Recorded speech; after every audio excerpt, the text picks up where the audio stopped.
السلام علیکم۔ آپ دیکھ رہے ہیں اسلامک دنیا۔ آج کی اس ویڈیو میں آپ کو ایک بزرگ کا جن کی نماز جنازہ پڑھانے کا سچا واقعہ بتانے والی ہوں۔ یہ واقعہ بہت ہی دلچسپ ہے، تو ویڈیو کو اسکپ کیے بغیر آخر تک دیکھیے گا اور دوسروں کے ساتھ ضرور شیئر کیجیے گا۔ تو ویڈیو کی طرف جانے سے پہلے اگر آپ نے ابھی تک میرا چینل سبسکرائب نہیں کیا تو پلیز میرا چینل سبسکرائب کر دیں اور ساتھ ہی بیل آئیکن کو پریس کر دیں تاکہ نئی آنے والی ویڈیوز آپ تک پہنچتی رہیں۔ اس دنیا میں انسانوں سے پہلے جنات آئے تھے، پھر اللہ تعالیٰ نے انسانوں کے اس دنیا میں آنے سے پہلے ہی ان پر پردہ ڈال دیا تھا۔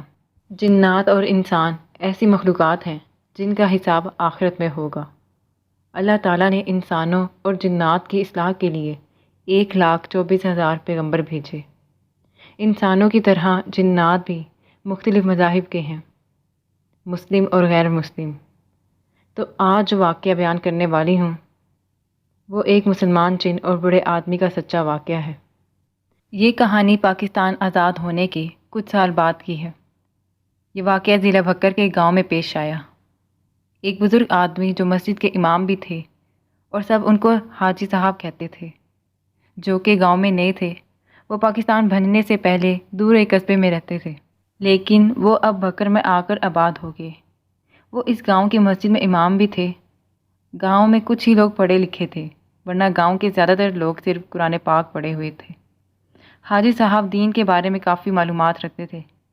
یہی وجہ تھی کہ لوگ آپ کے دینی معلومات سے مستفید ہوتے تھے۔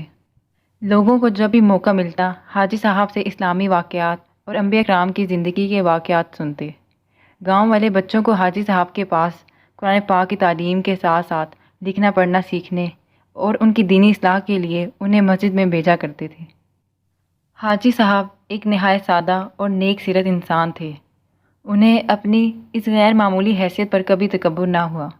یہی سبب تھا کہ کوئی بھی کہیں سے بھی اور کسی بھی وقت انہیں کسی کا جنازہ پڑھنے کے لیے بلواتے اور وہ بھی نہ کسی بات پر اعتراض کیے ان کے ساتھ چلے جاتے، چاہے کسی دوسرے گاؤں جانا پڑ جاتا۔ ایک دفعہ موسم سرما کی سرد رات تھی، ہوا بے حد ٹھنڈی تھی۔ عشاء کی نماز سے فارغ ہو کر حاجی صاحب کے دروازے پر کسی نے دستک دی۔ انہوں نے خود جا کر دروازہ کھولا۔ سامنے سفید داڑھی اور سفید لباس میں ملبوس نورانی صورت والے 3 آدمی کھڑے تھے۔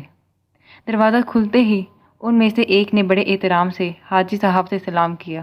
وہ بنا رکے کہنے لگا، کیا یہ امام حاجی قدرت اللہ صاحب کا گھر ہے؟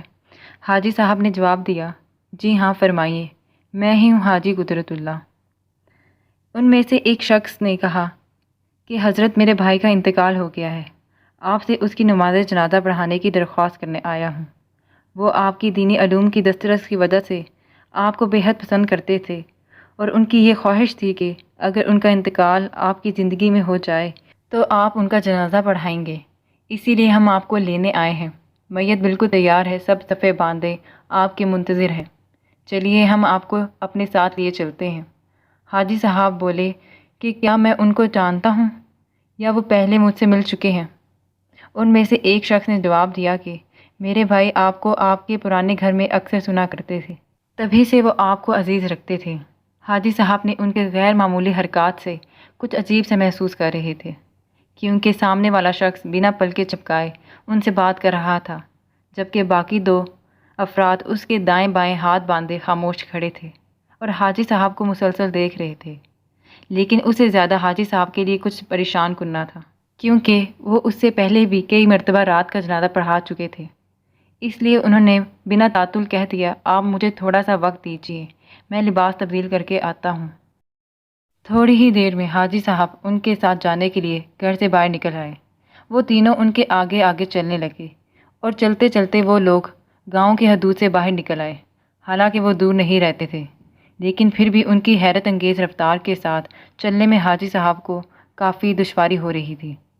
مسلسل چلتے چلتے انہیں 1 گھنٹے سے زیادہ ہو گیا تھا۔ اب تو حاجی صاحب گھبرا گئے، کیونکہ وہ تینوں گاؤں سے ایک دور پرانے گھاٹی کی طرف چل نکلے۔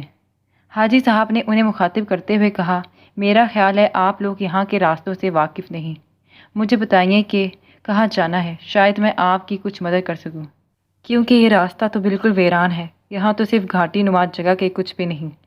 وہ پہلے والا شخص اچانک بولا، اے آدم ذات گھبراؤ نہیں، ہم بالکل صحیح سمت جا رہے ہیں۔ اس آدمی کے منہ سے یہ الفاظ سن کر حاجی صاحب بہت ڈر گئے اور ذہن میں بات سے بات کی کڑیاں ملانے لگے کہ وہ مجھے پرانے گھر سے جانتا تھا۔ میرے گھر میں تو ہمارے علاوہ اور کوئی نہیں تھا، اور اس نے مجھے آدم ذات کہہ کر کیوں بلایا؟ اب بھی حاجی صاحب اسی سوچ میں تھے کہ اس شخص نے سب کچھ سن لیا۔ ایک دم رکا اور کہنے لگا، دیکھیے بھائی کی خواہش تھی، اس لیے ہم آپ کو یہاں آنے کی زحمت دی۔ ہم مسلمان جنات ہیں، لیکن آپ پریشان نہ ہو، ہم آپ کو کوئی نقصان نہیں پہنچائیں گے، بس آپ جنازہ پڑھا دیں۔ یہ سن کر کسی نہ کسی طرح حاجی صاحب نے اپنے حواس کو قابو میں کیا اور ان کے ساتھ آگے بڑھ گئے۔ وہ تینوں حاجی صاحب کو لے کر گھاٹی میں اتر گئے، جس کا حاجی صاحب نے راستے میں ان سے ذکر کیا تھا۔ لاتعداد سفید داڑھی اور سفید لباسوں میں ملبوس حضرات صفے باندھے کھڑے تھے۔ ان کے قد بہت لمبے تھے، لیکن حاجی صاحب نے ان کی طرف بالکل نہیں دیکھا اور امامت کے لیے کھڑے ہو گئے۔ جنازہ پڑھانے کے بعد حاجی صاحب جانے کے لیے بولتے ہیں، وہ شخص جو ان کو وہاں لایا تھا ان کے سامنے آ کر کھڑا ہو گیا اور کہنے لگا، میں آپ کا بے حد شکر گزار ہوں کہ آپ میرے بھائی کی خواہش کی تکمیل کے لیے ہمارے ساتھ تشریف لائے۔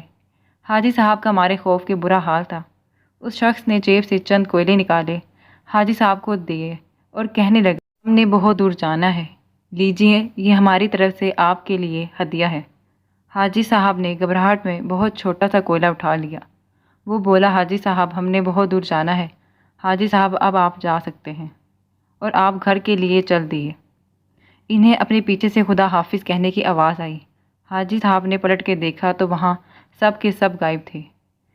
اس قدر سردی میں حاجی صاحب پسینے سے شرابور تھے، لیکن اب خود کو سنسان جگہ پا کر وہ اپنے حواس پر قابو نہ رکھ سکے اور بے ہوش ہو کر زمین پر گر پڑے۔ جب انہیں ہوش آیا تو وہ اپنے گھر میں موجود تھے۔ ان کی اہلیہ نے بتایا کہ آپ اس رات غالباً گھر کے دروازے پر بے ہوش ہو کر گر پڑے تھے۔ ہم آپ کو اٹھا کر اندر لے آئے۔ 3 دن سے آپ شدید بخار میں مبتلا ہیں اور آج آپ کو ہوش آیا ہے۔ حاجی صاحب حیران و پریشان تھے کہ میں وہیں بے ہوش ہو گیا تھا تو پھر گھر تک کیسے آیا؟ انہوں نے اس رات کا سارا واقعہ اپنے اہل خانہ کو سنایا۔ سب اس غیر معمولی واقعے سے حیران تھے۔ اگلے روز حاجی صاحب کو کوئلہ یاد آ گیا تو انہوں نے اپنی قمیض کی جیب میں سے اسے نکالا تو وہ ہیرا بن چکا تھا۔ حاجی صاحب نے اپنی جان بچ جانے اور نیک سعادت حاصل ہونے پر نوافل ادا کیے، لیکن وہ کبھی بھی اس واقعے کو بھلا نہ پائے۔ ویڈیو اگر پسند آئی تو اس کو لائک کریں اور کامنٹ کریں، اور دوسروں کے ساتھ شیئر کرنا مت بھولیے گا۔ اپنا خیال رکھیے گا۔ اللہ حافظ۔